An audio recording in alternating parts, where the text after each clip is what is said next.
دايما بيبقى معانا حاجات كتير قوي واحنا خارجين مع البيبي ولحد ما يبقى عنده تقريبا سنتين. ازاي نحط الحاجات دي كلها في شنطة تناسبنا واحنا خارجين بحيث نلاقي الحاجات اللي احنا عايزينها بسهولة وبسرعة؟ اول خطوة ان احنا نلاقي شنطة مناسبة تكون فيها عدد كبير من الجيوب واماكن عشان اشيل فيها غيارات زيادة ووايبس وكمية كتيرة من الحاجات الصغيرة. طيب في حالة ما انت عايزة تستعملي شنطتك العادية تحطي فيها الحاجات دي كلها ازاي؟ لازم ترصيهم بطريقة منظمة بحيث ان كل حاجة تبقى سهلة ان انت تجيبيها وتحطيها في اي وقت. طيب نبتدي بالبامبرز. هيساعدك ان انت يبقى عندك كيس اضافي تحطي فيه اكسترا بامبرز عشان لو احتجتي تفصليهم عن بقية الحاجات كده. وابتدي ارص في الشنطة بتاعتي بالطول، مش عايزة ارص حاجات تحت وحاجات فوق عشان اقدر اشوف كل حاجة مرة واحدة من اول نظرة.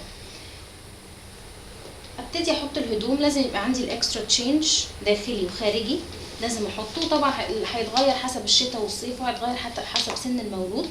ابتدي ارصه بالطول. لازم يبقى معايا فوطة احتياطي عشان لو حبيت اغسله ايده او رجله.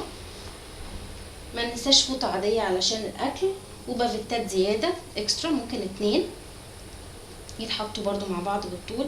لو في الشتاء هحتاج هاتيز او اكسترا شرابات او ايس كابس لازم ما ننساهمش كمان. لو احنا في الصيف ما ننساش الكاب بتاعه عشان الشمس. كل ده كده يبقى مرصوص في ناحية واحدة جنب بعض بالطول بحيث ان تبقى باقي الشنطة فاضية، ولو انا بصيت على طول اقدر اطلع الحاجة اللي انا عايزاها. ولو حابة استعين باي اكياس اضافية بسوستة او حاجة احط فيها الهدوم الزيادة يبقى افضل بحيث ان انا ابقى شايفة كل حاجة لوحدها. دايما في شنطة الخروج استعمل العبوات الصغيرة سواء من الشامبو او الباودر او الزيت او اي حاجة. منساش اي ادوية حابة اخدها معايا للبيبي عشان محتاس وانا بره لو تعب لا قدر الله او حاجة.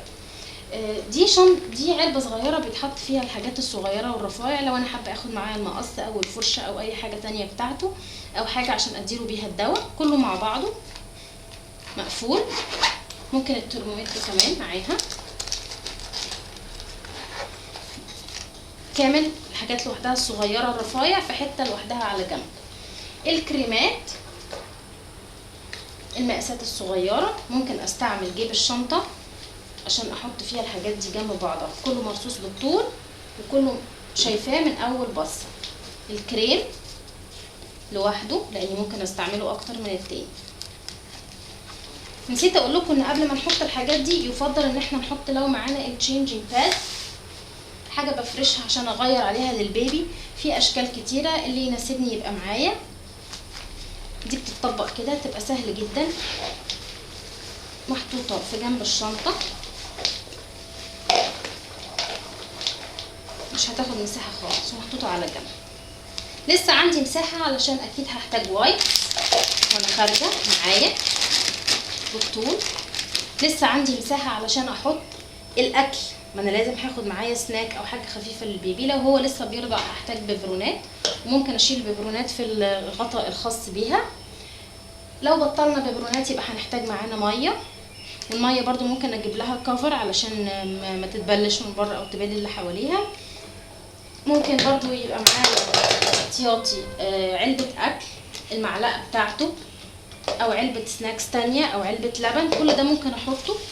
الاكل من تحت، المعلقة في الجيب اللي على جنب، المية او اي عصير تاني جنب بعض.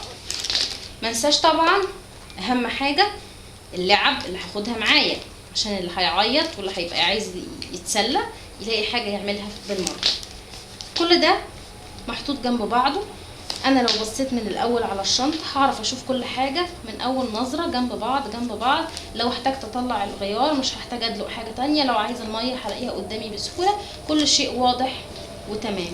لو انا حابة اشيل حاجتي الشخصية كمان جوه الشنطة وعندي لسه مساحة، لو شنطة اكبر من ده يفضل ان انا احط كل حاجتي الشخصية في مكان خاص بيها، يكون بسوستة او من غير سوستة، المهم تبقى معايا في نفس الشنطة مضافة اليها بحيث ان تبقى هي شيلة واحدة مرة واحدة. يعني ممكن لو لسه عندي مكان احطها هنا، او لو الشنطه اوسع اقدر احطها فيها. غير كده هقفل وتبقى دي شنطه الخروج بتاعتي فيها كل حاجه البيبي.